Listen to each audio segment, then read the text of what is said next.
এর 25% দিয়ে দিতে হবে এবং সেটা 31শে মার্চের মধ্যে দিয়ে দিতে হবে বলে সর্বোচ্চ আদালত নির্দেশ দিয়েছে এবং সর্বোচ্চ আদালতের এই নির্দেশ যে মানা হয়েছে তা কমপ্লায়েন্স রিপোর্টের মধ্যে দিয়ে 15ই মের মধ্যে রাজ্যকে সেটা জানাতে হবে সর্বোচ্চ আদালতকে এবং বাকি যে 75% রয়েছে সেই 75% ডিএ নিয়ে সিদ্ধান্ত নিতে 3 সদস্যের কমিটি গঠন করতে নির্দেশ দিয়েছে আদালত।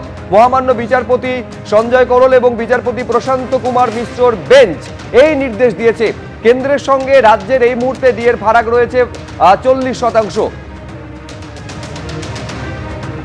25% ডিএ আগামী 31শে বকেয়া ডিএর 25% আগামী 31শে মার্চের মধ্যে দিয়ে দিতে হবে বলে বড় নির্দেশ আজকে দিয়েছে সুপ্রিম কোর্ট। এই নিয়ে 15ই মের মধ্যে কমপ্লায়েন্স রিপোর্ট দিতে নির্দেশ দেওয়া হয়েছে।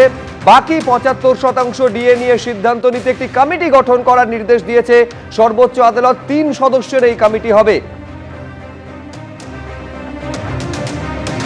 বাকি 75% ডিএ নিয়ে সিদ্ধান্ত নিতে একটি কমিটি গঠনের নির্দেশ দেওয়া হয়েছে। 4 সদস্যের এই কমিটি গঠন করা হবে, যে নির্দেশ দিয়েছেন সর্বোচ্চ আদালতের মহামান্য বিচারপতি সঞ্জয় করল এবং বিচারপতি প্রশান্ত কুমার মিশ্রর বেঞ্চ। এই মুহূর্তে রাজ্যের সঙ্গে কেন্দ্রের ডিএর ফারাক রয়েছে 40%।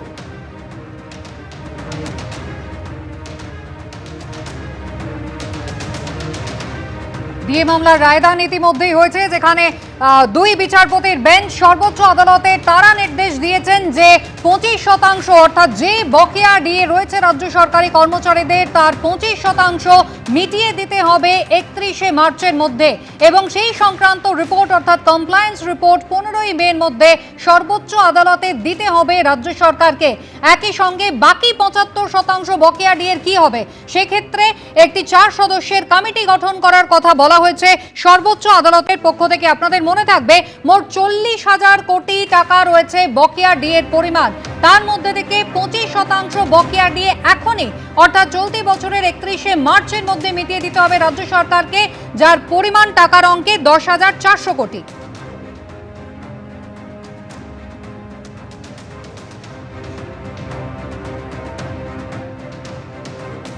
পঞ্চায়েত সভায় লড়াই সংগ্রামী যৌথ মঞ্চ শেষ পর্যন্ত ঢোকবার পরেই এই রায় সুপ্রিম কোর্টের থেকে বেরিয়েছে এবং যে সমস্ত শিক্ষক কর্মচারী, অবসরপ্রাপ্ত কর্মচারী, বোর্ড কর্পোরেশন, পঞ্চায়েতের কর্মচারীরা আমাদের পাশে ছিলেন, আপনারা আমাদের পাশে থাকুন।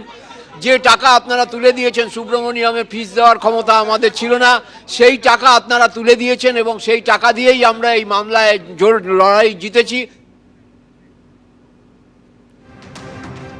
আইনজীবী করুণানন্দী কি বলছেন একবার দেখব।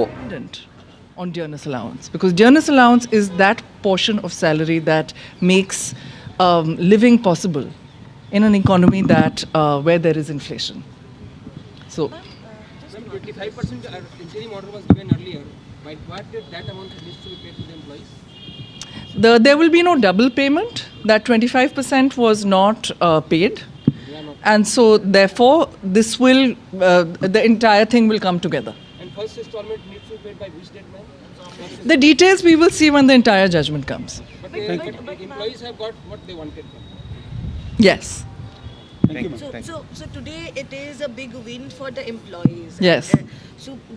Is there any timeline by when the state government have to pay the entire thing, or the DA? The court has set a timeline. There is a lot of detail. The court has set a timeline. There is a lot of detail in the judgment. We will look at the details in the judgment and we will tell you what has happened. Thank you.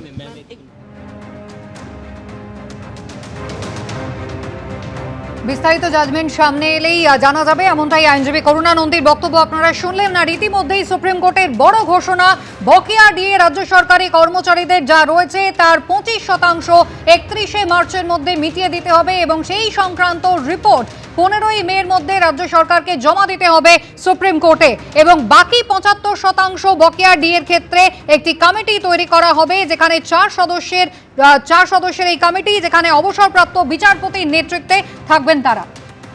আইনজীবী ফেরদৌস শামীম কি বলছেন এই রায় সামনে আসার পর দেখুন। আজকে মহামান্য বিচারপতি সঞ্জয় করল এবং মহামান্য বিচারপতি প্রশান্ত কুমার মিশ্রার bench confederation of state government employees অর্থাৎ মলয় মুখোপাধ্যায়দের করা যে মামলায় 6 বার জিতেছে confederation of state government employee অর্থাৎ রাজ্য সরকারি কর্মচারীরা, সেই মামলায় আজকে মহামান্য বিচারপতিরা একেবারে ডিসাইড করে দিয়েছেন যে ডিএ কর্মচারীদের জন্য লিগালি এনফোর্সেবল রাইট, যে কথা কলকাতা হাইকোর্ট বলেছিল সেই কথাই আজকে মহামান্য সর্বোচ্চ ন্যায়ালয় বলেছে এবং কর্মচারীদের জয় হয়েছে এবং অলরেডি 25% এরিয়া ডিএ যেটা দেওয়ার কথা অন্তর্বর্তীকালীন নির্দেশ হিসেবে